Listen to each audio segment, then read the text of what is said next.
The coffee hit the floor before James Hartley could catch it, splashing across the polished wood in a dark starburst that perfectly matched the panic blooming in his chest.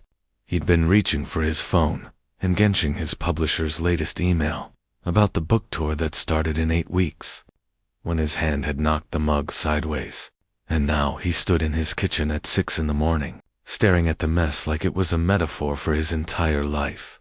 8 weeks to transform from a man who got winded climbing stairs into someone who could stand on stage in fitted clothing without his guts straining against his buttons, and he had absolutely no idea how to make that happen. That's how he found himself at Velocity Fitness 3 days later, palms sweating as he filled out the intake forms with handwriting that looked like a seismograph during an earthquake. The gym smelled like rubber and ambition, the air thick with the grunts of people who actually knew what they were doing, who belonged in spaces like this in ways James never had. He'd written 17 romance novels, had crafted intimate scenes between characters that made readers send him messages about needing cold showers. But he'd done it all from the safety of his desk chair, his own body a stranger he'd stopped looking at in mirrors years ago. James Reed. The voice came from behind him, low and warm like bourbon, and when James turned around, his pen slipped from his fingers and clattered against the clipboard. The man standing there was taller than James by several inches, with light brown hair that fell just slightly over his forehead, hazel eyes that seemed to catch every light in the room, and a body that James's novelist brain immediately catalogued as the kind that belonged on book covers. "I'm Ryan Cross. I'll be your trainer." Ryan's handshake was confident without being crushing, his smile easy and genuine, and James felt something twist in his stomach that had nothing to do with nerves about the workout, and everything to do with the fact that Ryan was possibly the most attractive man he'd seen in years. "First time in a gym?" Ryan asked, his eyes scanning James's intake form, and there was no judgment in his voice, just curiosity. The kind of professional interest that James recognized from his own work when he was interviewing people for research. "Is it that obvious?" James tried for humor, but his voice came out strained, and he saw Ryan's expression soften into something almost protective. "I'm a writer. I spend most of my time sitting. My publisher thinks I need to improve my physical presence for a book tour." He felt his face heat as he said it, the embarrassment of admitting he'd let himself go, that his own publishing house had essentially told him he wasn't presentable enough. Ryan set the clipboard down and stepped closer, close enough that James could smell his cologne, something clean and cedar-scented that made James want to lean in. "Here's what I think," Ryan said, his voice dropping lower, intimate, despite the public space. "Your publisher can fuck right off with that. You're here because you want to feel better, stronger, more confident, not because someone else decided you needed to change." His eyes held James's fierce and genuine, and James felt something crack open in his chest. "So let's figure out what you want, not what they want. Deal?" James nodded, not trusting his voice, and when Ryan smiled, really smiled, the kind that crinkled the corners of his eyes, James felt that twist in his stomach again, sharper this time. They moved to a quiet corner of the gym, away from the clanging weights and the men who looked like they'd been carved from marble, and Ryan started asking questions, not about weight or measurements or how many push-ups James could do, but about his life, his writing, what made him happy, what he wanted to feel when he looked in the mirror. "I want to feel like I'm not invisible," James heard himself say, the words spilling out before he could stop them. "I want to walk into a room and have anyone look at me like I'm worth looking at." He swallowed hard, mortified at the confession, but Ryan just nodded, his expression thoughtful.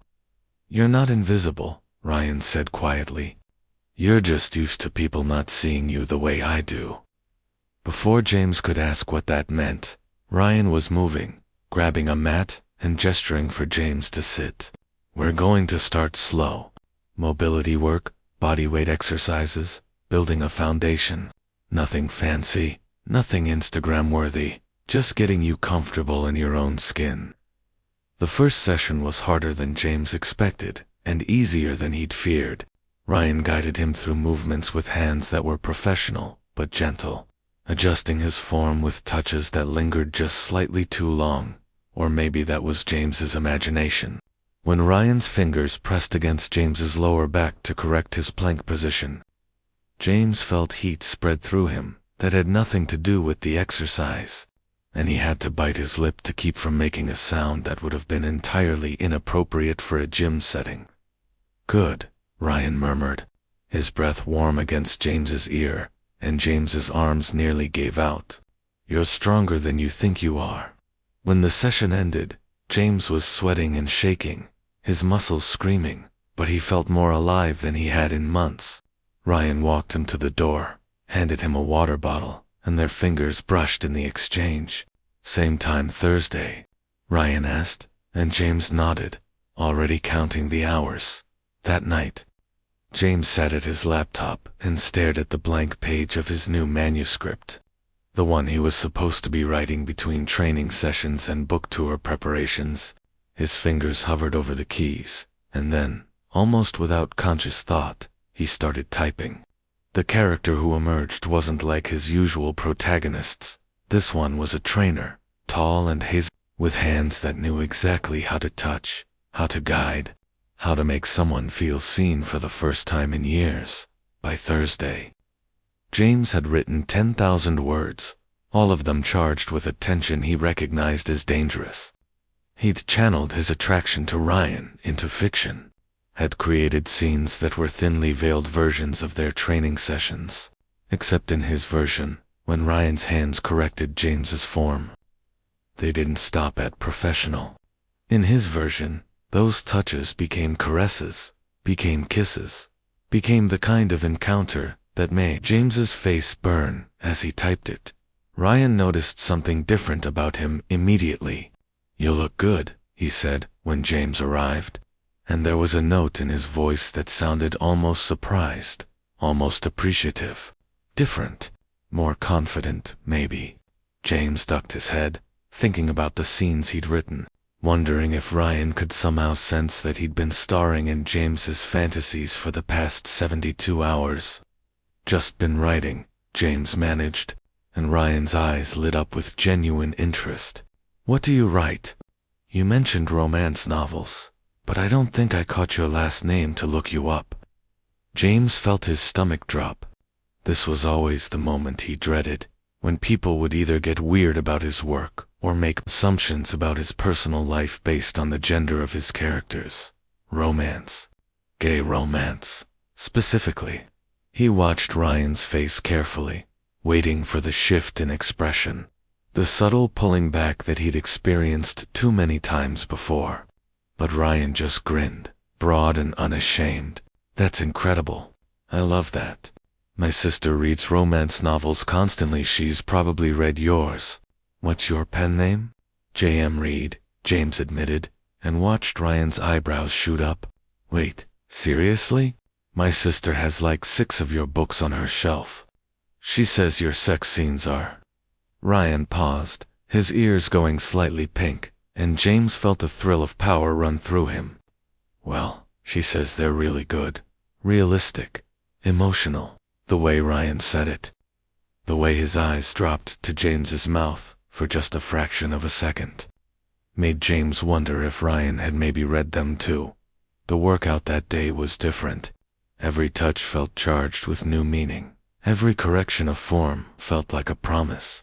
When Ryan positioned himself behind James to guide him through a Romanian deadlift, his chest pressed against James's back, his hands on James's hips, and James felt himself start to harden despite every attempt at mental control. "Feel that?" Ryan murmured, his voice rough. "The engagement in your glutes, your hamstrings. That's where the power comes from." James couldn't speak, could only nod, acutely aware of how thin his gym shorts were, how obvious his reaction must be if Ryan looked down. But Ryan's hands stayed on his hips, steady and warm, and when James rose back to standing, Ryan's grip tightened for just a moment before releasing. "Perfect," Ryan said, and his voice sounded strained. "You're a natural at this." They moved through the rest of the session in a fog of tension that James couldn't tell if he was imagining or not. Every time their eyes met, he saw something in Ryan's gaze that looked like hunger. But maybe that was just wishful thinking, his novelist's brain creating plots where none existed. When they finished, both of them were breathing hard, and James couldn't tell if it was from the exercise or from something else entirely. "James," Ryan said as they stood by the front desk, his hand coming up to touch James's arm, and then dropping as if he'd thought better of it. "I don't usually do this, but would you maybe want to grab coffee sometime? Not as trainer and client, just as people who might want to get to know each other better." His confidence had slipped slightly, and James could see the vulnerability in his eyes. The fear of rejection that he recognized because he felt it himself every damn day. "Yes," James said, too quickly, too eagerly, but he didn't care. "Yes, I'd like that."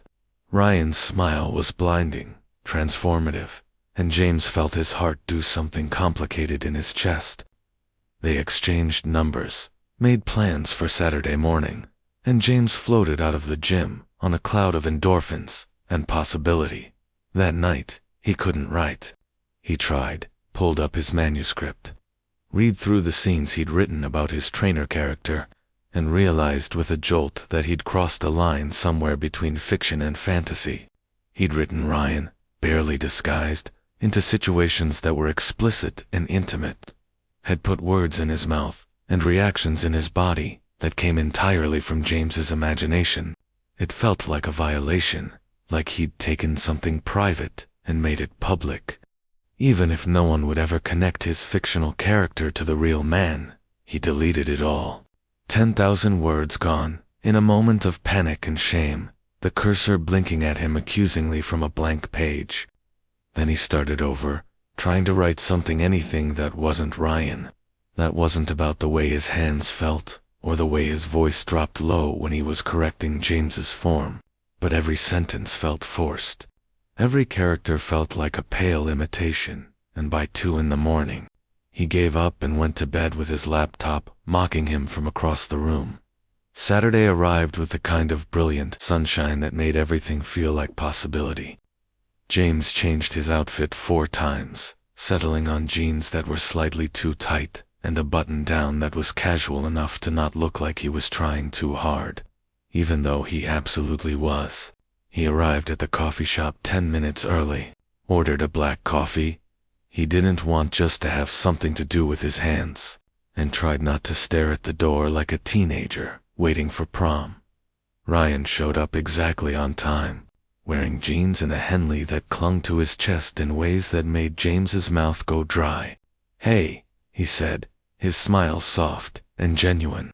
And when he pulled James into a brief hug, James breathed in that cedar scent and felt his entire nervous system light up. They ordered dry and got some complicated drink with oat milk and caramel, and found a table in the corner where the morning light slanted through the windows in golden bars. "So," Ryan said, his fingers wrapped around his cup, his eyes fixed on James's face with an intensity that made James feel exposed and thrilled all at once. "Tell me about being a writer. How did you end up writing romance?" And James found himself talking, really talking, in ways he hadn't with anyone in years. He told Ryan about discovering romance novels in college, about the professor who'd encouraged him to write what he loved instead of what was literary, about the first time he'd seen his book in a bookstore and had cried in the middle of the aisle. Ryan listened like listening was an art form, asking questions that showed he was actually paying attention, laughing at James's stories about research gone wrong and fan mail that was either touching or terrifying. "What about you?" James asked when he finally paused for breath. "How does someone end up as a personal trainer?" And Ryan's expression shifted, became more guarded, more careful. "I was a financial analyst," Ryan said, and James blinked in surprise. "Wore suits, worked 80-hour weeks, made obscene amounts of money, and was completely miserable. Had a breakdown at 32, realized I was living someone else's life, and quit. Became a trainer, because it was the only time I'd ever felt good in my body, and I wanted to help other people feel that way too. His eyes met James's, especially people who've been taught that their bodies are wrong or shameful or not good enough. The weight of that confession hung between them, heavy with meaning. "Is that what you saw in me?" James asked quietly. "Someone who's ashamed?" Ryan's hand moved across the table, covered James's, and the touch sent electricity racing up James's arm. "I saw someone beautiful who doesn't know he's beautiful. Someone talented who's been told he needs to change. Someone I wanted to know better the second I saw him." James's breath caught. "Ryan." But Ryan kept talking, his thumb stroking over James's knuckles in a way that was definitely not professional.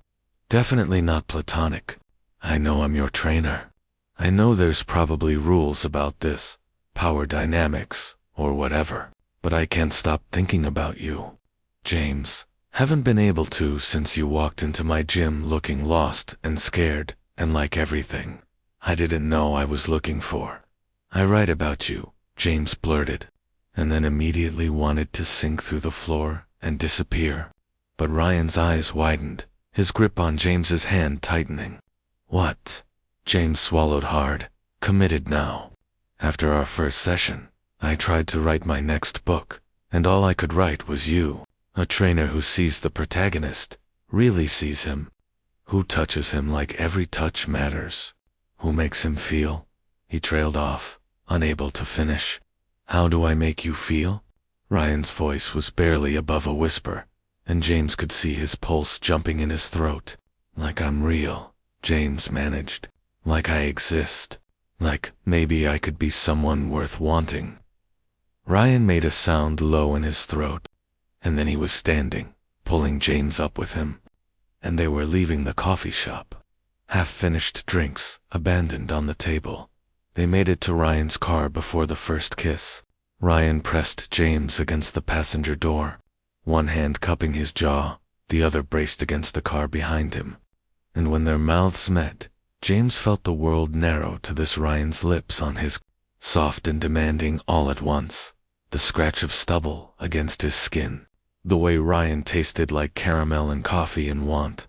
He kissed like he trained, with focus and precision and an attention to James's responses that made James's knees weak. "My place or yours?" Ryan asked, against James's mouth, and James heard himself say mine. Because his apartment was closer, and he didn't think he could survive another 10 minutes without this continuing. They drove in tense silence. Ryan's hand on James's thigh, burning through the denim, and James giving directions in a voice that shook with anticipation and nerves. James's apartment was a mess, books everywhere, coffee cups on every surface, his laptop open on the couch with the cursor still blinking on that blank page. But Ryan didn't seem to notice or care. The moment the door closed behind them, he had James pressed against it, kissing him like he was oxygen and Ryan had been drowning. James's hands found Ryan's hair, that soft hair he'd wanted to touch since the first day, and he pulled Ryan closer. Desperate for more, Ryan's hand slid under James's shirt, warm palms against skin that hadn't been touched in years, and James gasped into his mouth. "Is this okay?" Ryan asked, pulling back just enough to search James's face. And James wanted to laugh at the absurdity of the question, when this was the most okay anything had been in his entire life. "Yes," he managed. "God, yes. Please don't stop." They made it to the bedroom in a tangle of limbs and shed clothing, leaving a trail of shoes and shirts and inhibitions. Ryan laid James out on the bed like he was something precious, something to be savored, and his hands mapped James's body with the same attention he brought to training sessions, learning what made James gasp, what made him arch, what made him make sounds he didn't know he could make.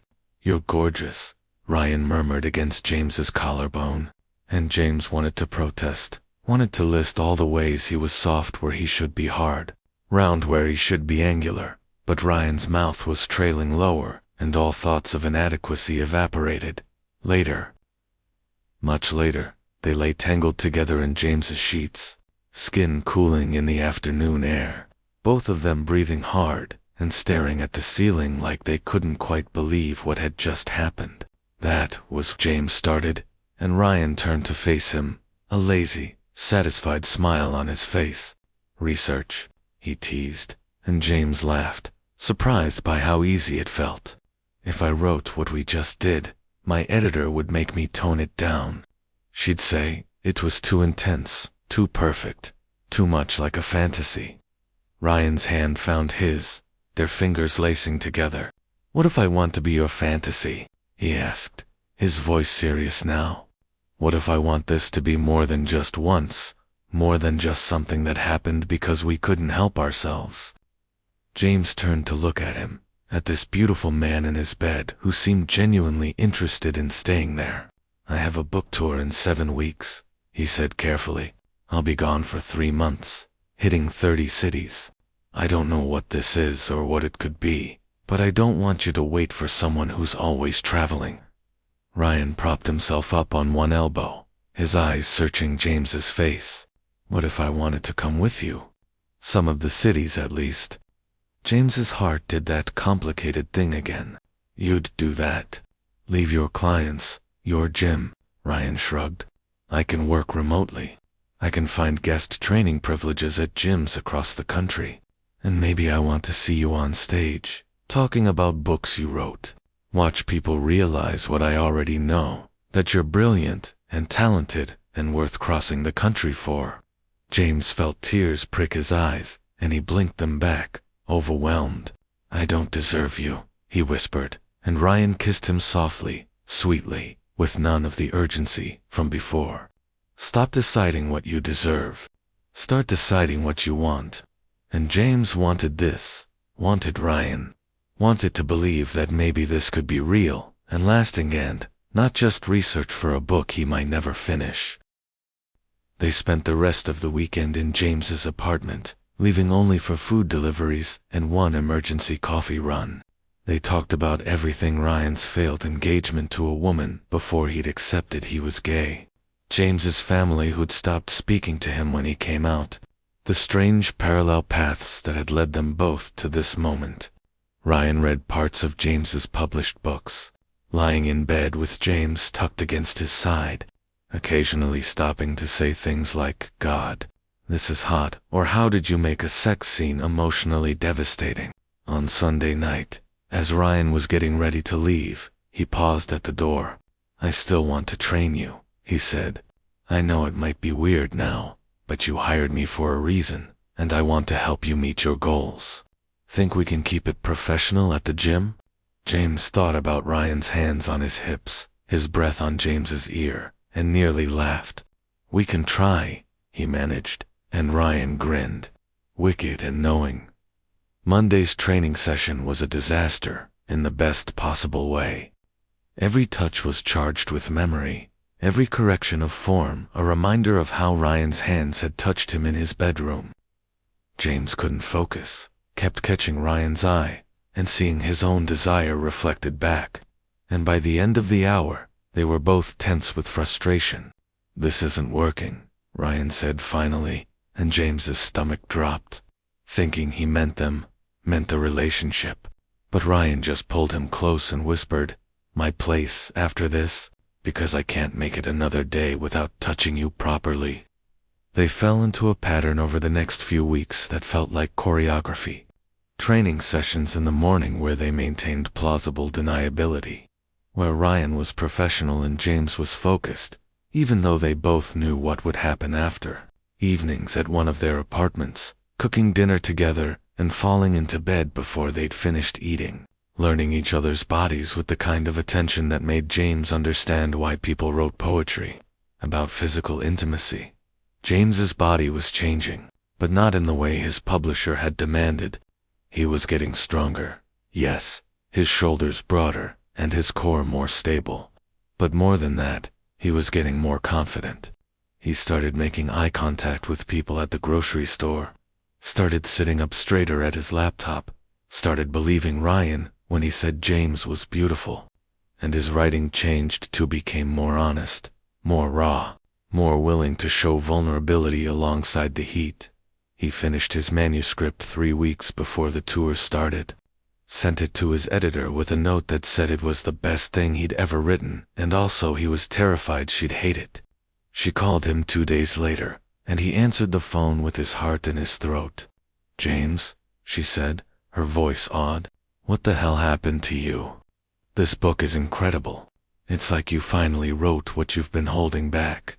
The emotion, the intimacy, the way you write about being sin. I cried in my office. My assistant brought me tissues. I fell in love," James said simply, and Ryan, who'd been reading on the couch, looked up with eyes that went soft. "With someone who taught me what I'd been writing about all these years." His editor made a sound that might have been a laugh or a sob. "Well, whoever they are, tell them thank you from me and from every reader who's going to have their life changed by this book." Now, about the tour. The tour talk was less pleasant. More cities had been added, more events, more time away. 12 weeks now, James told Ryan that night, curled up in bed together. 12 weeks of hotels and bookstores, and trying to remember what city I'm in. And I know you said you'd come to some of them, but Ryan, that's 3 months. That's a long time to put your life on hold for someone you've known for 6 weeks. Ryan's arms tightened around him. "I'm coming to all of them," he said firmly. "Already talked to my boss. He's going to hire someone to cover my sessions. I can do online training from hotel rooms. I'm not letting you do this alone, James." James twisted to look at him, searching his face for doubt or uncertainty, and finding none. "Why? Why are you doing this?" Ryan's hand came up to cup his cheek, thumb brushing over James's lower lip. "Because when I look at you, I see my future. Because you make me laugh, and you challenge me, and you write things that make me understand my own heart better. Because I'm in love with you, James, and I don't care if it's only been 6 weeks. I know what this is. I love you too," James whispered, the words both terrifying and liberating. "I love you, and I'm scared of how much I love you, and I don't want to fuck this up." Ryan kissed him, soft and slow, with a tenderness that made James's chest ache. "Then let's not fuck it up. Let's do this together. Let's see what happens when 2 people who are usually invisible actually see each other." The first book tour stop was in Portland, a beautiful old bookstore with exposed brick and Edison bulbs. James stood backstage, hands shaking as he listened to the introduction, and felt Ryan's presence behind him. "You've got this," Ryan murmured, his hand squeezing James's shoulder. "Just talk to them the way you talk to me. They're going to love you." And somehow, with Ryan watching from the audience, James did have it. He read from the new book, the one inspired by Ryan, about a character who learns that being seen is both terrifying and essential. He talked about writing romance in a world that often dismissed it, about the importance of happy endings, about love as a radical act of faith. And when the Q&A started, when someone asked if the book was autobiographical, he looked at Ryan and smiled. "Let's just say I wrote it from experience. Recent experience."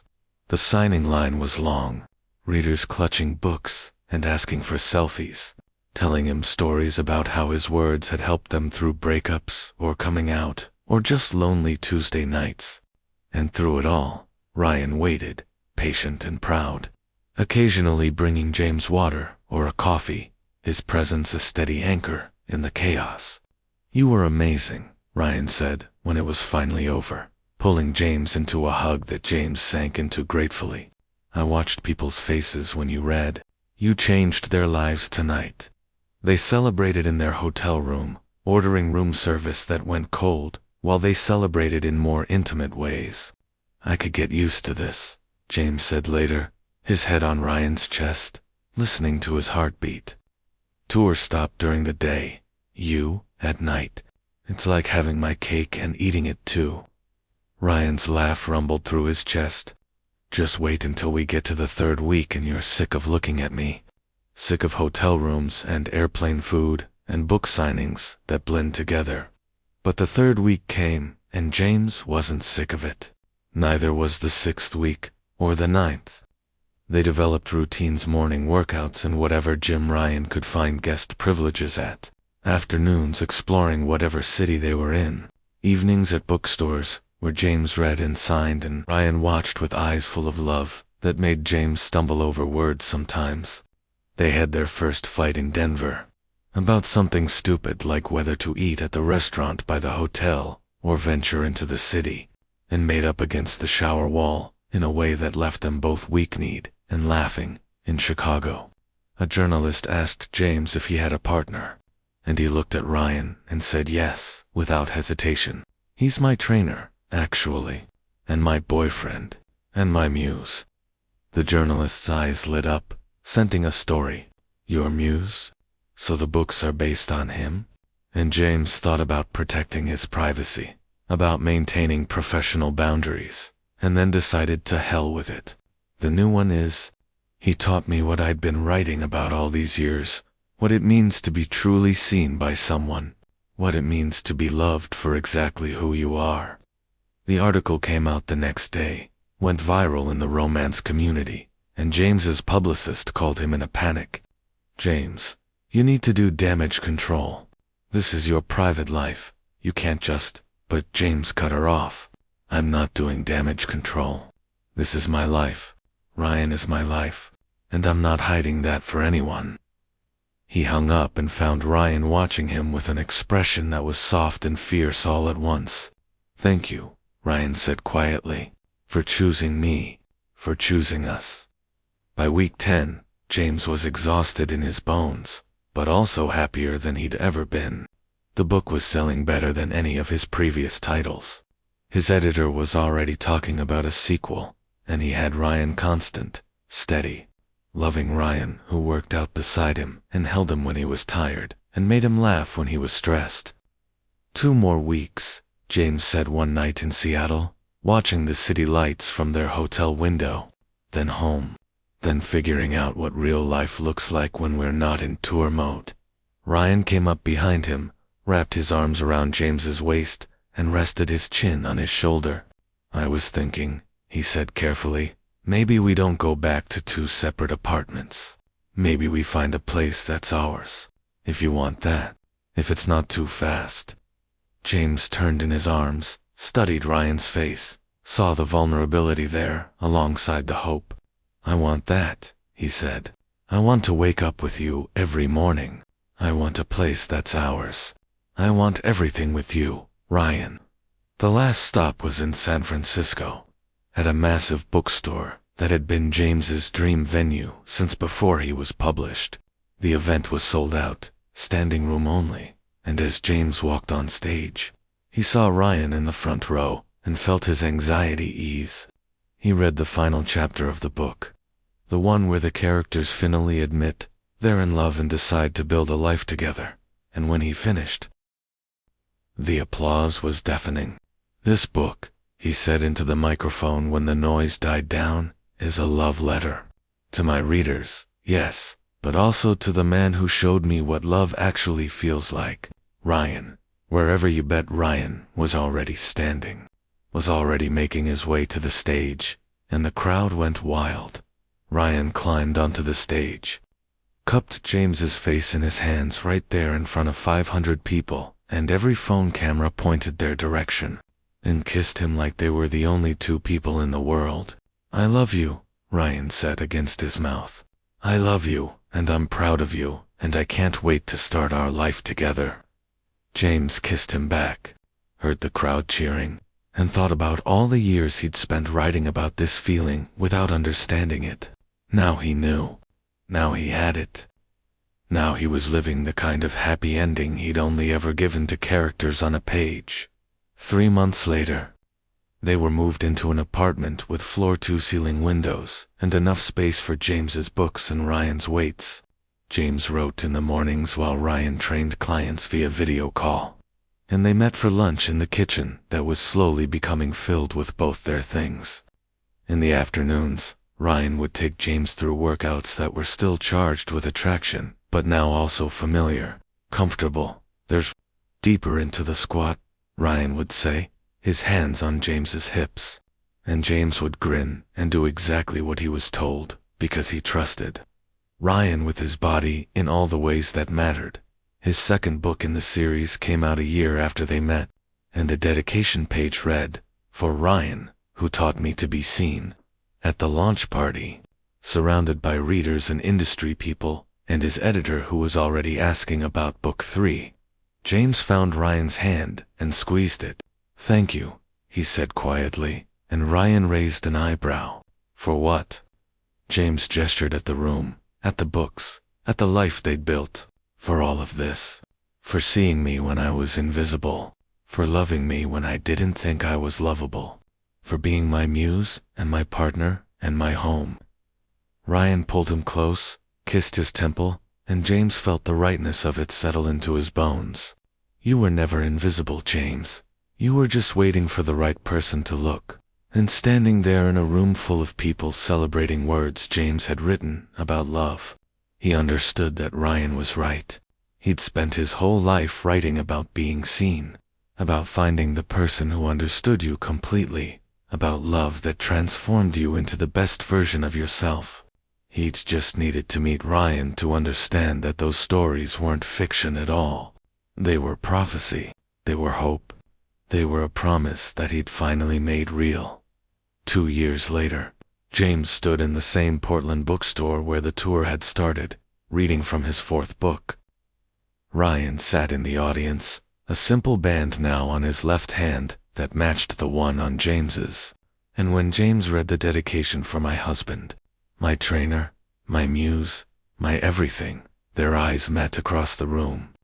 The story he read was different from the first one, about characters who'd been together for years, who'd learned how to navigate love in the everyday moments, who'd discovered that the real romance was in morning coffee and shared silences and choosing each other over and over again. After the reading, during the signing, a young man approached James with tears in his eyes. "Your books saved my life," he said quietly. "I was about to give up on finding love, on believing I could be happy, and then I read your first book in this series, about being seen, and I decided to give it one more try. I'm getting married next month." James felt his own eyes prickle with tears. "I'm so happy for you," he managed, and meant it with everything in him. This was why he wrote, not for the bestseller lists or the reviews, but for moments like this, for the possibility that his words might help someone else believe in love. That night, back in their apartment, James pulled Ryan into bed and held him close. "Do you ever regret it?" he asked quietly. "Giving up your life for someone you barely knew, following me on tour, moving in so fast, marrying me after 18 months. Ryan's hand found his in the darkness, their rings clicking together softly. "Not for a single second. You're the best decision I ever made." James read, "My only regret is not finding you sooner." James kissed him, slow and deep, with the kind of intimacy that came from knowing every inch of someone and still finding new things to discover. They made love with the windows open, the city sounds drifting in, and afterward, James traced patterns on Ryan's chest and thought about the book he'd started writing that morning. It was different from the series, darker and more complex, about a relationship tested by real-world problems and emerging stronger. "Tell me about the new book," Ryan murmured, half asleep, and James smiled. "It's about us," he said. "About the real us, not the romance novel version. About the fights we have, about whose turn it is to do dishes, about you getting frustrated when I'm on deadline and forget to eat, about me getting jealous when clients flirt with you, about choosing love, even when it's hard." Ryan's arms tightened around him. "Sounds like it'll be your best one yet. The readers are ready for something real from you, I think. They've been on the fantasy journey. Now show them what comes after the happily ever after." James wrote that book over the next year, pouring into it everything he'd learned about love since meeting Ryan. It wasn't as commercially successful as the series, but the reviews were different. Readers wrote to him about seeing their own relationships reflected on the page, about understanding that love wasn't always grand gestures and perfect moments, that sometimes it was just showing up day after day and choosing the person beside you. His editor called it a masterpiece. Ryan called it honest. James called it necessary. On their 3rd anniversary, they went back to Velocity Fitness, the gym where they'd met. It had new owners now, had been remodeled and renamed, but Ryan had gotten permission for them to visit after hours. They stood in the same spot where James had first walked in, terrified and desperate, and where Ryan had first seen him and felt that spark of connection. "If you could go back," Ryan said, his arm around James's waist, "would you tell yourself it was going to be okay? That you'd find love and success and happiness?" James thought about it, about the man he'd been then invisible, ashamed, hiding behind words on a page. "No," he said finally, "I wouldn't, because I think I needed to feel all of that to get here. I needed to be lost so I could appreciate being found." He turned to face Ryan, this man who'd seen him when he couldn't see himself, who'd loved him into existence. "But I'd tell myself to trust the fall, to believe that sometimes the scariest thing is exactly what you need." They kissed there in the empty gym, surrounded by equipment that had witnessed their first touches, their first charged moments, the beginning of everything. And when they pulled apart, James thought about the book he'd started planning, the one that would complete his series. It was about 2 characters, years into their relationship, still finding ways to surprise each other, still choosing love, still being each other's home. It was about Ryan. It was always about Ryan. Every word he wrote, every character he created, every story he told was just another way of saying the same thing. "I see you. I love you. You made me real." 6 months later, James got a call from his editor with news that made him drop the phone. The series was being adapted for television. A major streaming service wanted to bring his characters to life, wanted to tell the story of 2 men finding each other and building a life together. "They want you involved," his editor said when he'd recovered enough to pick the phone back up. "As a consultant, maybe a writer. James, this could be huge." He hung up and immediately called Ryan, who was at the gym training a client. "We need to celebrate," he said when Ryan answered, slightly breathless. Something amazing just happened. That night, at their favorite restaurant, James told Ryan about the adaptation. "They want to shoot in multiple cities, follow the same tour path we took. They want to make it authentic, show what it's really like for writers on book tours, for relationships that start in intense circumstances." Ryan reached across the table, took James's hand. "Are you going to tell them yes?" James squeezed his fingers. "Only if you're okay with it. Only if you understand it's going to mean people picking apart our story, making assumptions about what's real and what's fiction." Ryan smiled, that same easy smile that had made James's heart skip 3 years ago. "Let them look. Let them see. We know what's real. That's all that matters." And James knew in that moment that he'd agreed to the adaptation, would help bring his story to screens, would let the world see a version of their love, not because he needed validation or wanted fame, but because somewhere out there was another invisible person who needed to believe that being seen was possible, that love was possible, that happy endings weren't just for fiction. The adaptation took 2 years to produce, and James was involved in every step. He consulted on scripts, helped cast the actors, visited the set, and watched actors bring his characters to life. Ryan came with him to the premiere, both of them dressed in elegant suits, walking a red carpet that felt surreal and terrifying and perfect. The show was beautiful, faithful to the books, but expanding on them, showing the complexity of the relationship, the fights and the making up, the doubt and the certainty, the everyday magic of choosing someone again and again. Reviews praised it for its honesty, its willingness to show gay love as both extraordinary and ordinary. The actors won awards. James's books shot back up bestseller lists. And through it all, He and Ryan maintained their normal life morning workouts, afternoon writing sessions, evenings cooking dinner, and falling into bed together like they'd done 1,000 times before. "Do you feel different?" Ryan asked one night after James had been interviewed on a talk show about the adaptation.